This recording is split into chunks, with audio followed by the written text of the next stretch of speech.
Good afternoon, everyone. Trevor Thompson, TNT Pressure Cleaning, dynamite service with explosive results. This is the Flexzilla 5/8 water hose. This is the Pro, and the ID once again is 5/8 on this. This is going to be, it's a water hose, but because of its construction, they're great for soft washing. So you can field repair these, meaning that this nut comes off, this comes off, and you make a connection. So if you had a situation where the hose busted, you can put a completely new, you can cut the hose wherever it was busted, and you can fix the correct hardware on here. So that's really, really neat. Now, when you're going to be soft washing with this, you're obviously going to take this off, and you're going to take that off, and you're going to use the hose itself. So that's 100 feet right there, and you can get some great deals on that. Soft washing hoses, Flexzilla really is a great soft washing hose. So we're going to be shooting the inside of a garage. I also want to show you, I just picked up a pair of these, so we'll turn you around and let you see those. These are the new Hucks. Or new to me anyway. I've used Extra Tough, I've used Muck boots, and these are the Hucks. So just wanted to show you what those look like, show you what the soles look like. Looking forward to seeing how they wear. Pros and cons, I've heard both. You know, we're out in the field, we're on concrete, we're in muck, that type of thing. I've used Crocs, they're just not supportive enough. In regards to ankle support. So when you're up on a roof, it's really important for me to have that ankle support. And in my Crocs, I was rolling over on them. Muck boots, throughout the years, I've owned many, many pair. They stand up through the test of time. I really do like them. They are pricey, but they end up breaking down. They're very hot, they're very heavy, and you end up having to change the internal liner, and eventually the soles will break loose. So I really don't like that. Extra Tough boots, I've had great results with. In fact, I still have my very first pair of Extra Toughs. So with that chevron sole, those things really last a long time. The only problem was they were the larger ones, and what happens is in a heavy rain, your whole boot ends up filling up with water. So I like these shorter ones, and we'll see how the Hucks stand up, and we will certainly give you feedback as to how they were. So you guys know that I use a lot of Flexzilla hose for water supply line, that type of thing.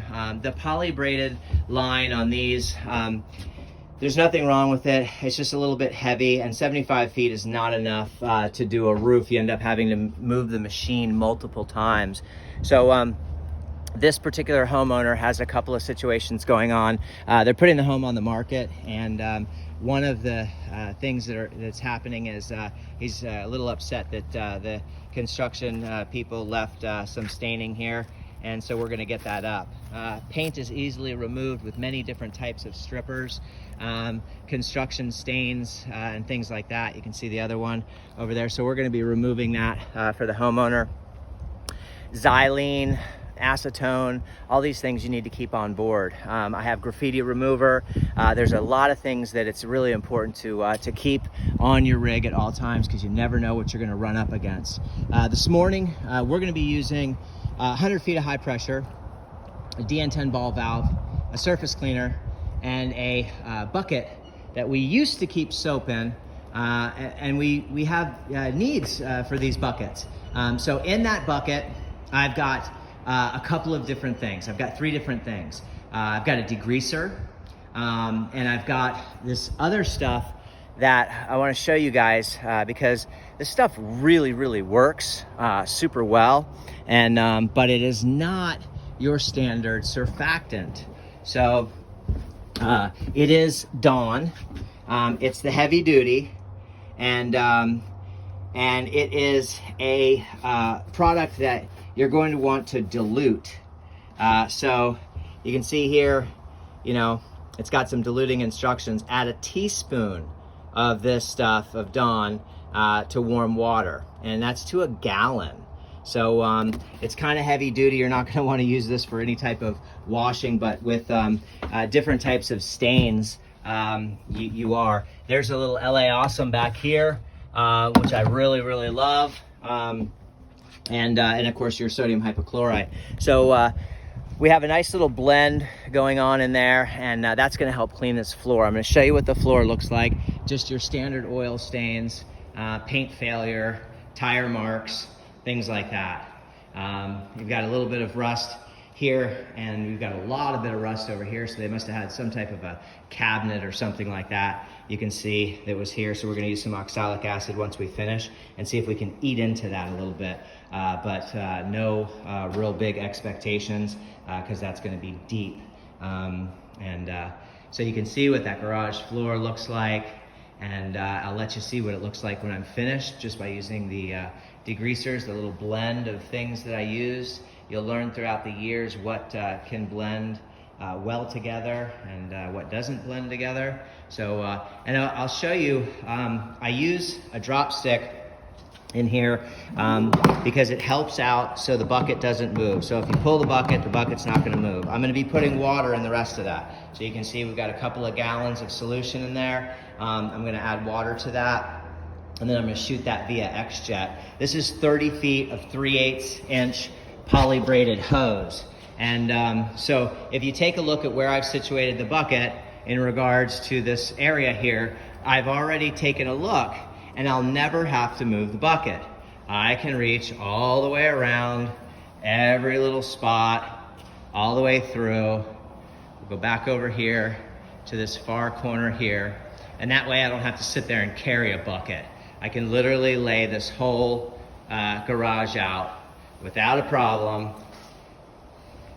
from wall to wall. So, you know, make sure you get yourself situated where you're ready to roll. I'm gonna rinse this garage out because I can see in here that we've got things that need to be removed first. There's no sense in getting water all over a bunch of leaves and build up like that, as all you're gonna do is make a mess. So we're gonna rinse that down really well. I can see where the walls are bleeding a little bit, so I wanna just kind of point that out to the homeowner to show them. And you know, just wanted to give you an idea. This is an interior of a garage. Now, because these walls were just painted, there's no way I'm gonna slap a sodium hypochlorite solution against here to try to brighten up this metal or to try to turn these locks a nice brighter color. Because I don't want to compromise or ruin anybody else's work. So we are going to dust through here to get a lot of the spider webs and stuff like that off. You can see what this looks like. Just kind of make that look pretty. And we're going to use some vinegar on the windows, and that the acid in the vinegar will help eat up some of that garbage along there and kind of make things look pretty. So that's kind of the work for today. I just wanted to show you guys how I'm getting set up and what things that I'm using, what types of solutions I'm using, and sort of what it looks like, you know, when you're all set up. Trevor Thompson, TNT Pressure Cleaning, Dynamite Service with explosive results. Have a great day, everyone, and keep cleaning. Look forward to the after video. I'll let you see what the results look like when I'm finished in just about an hour.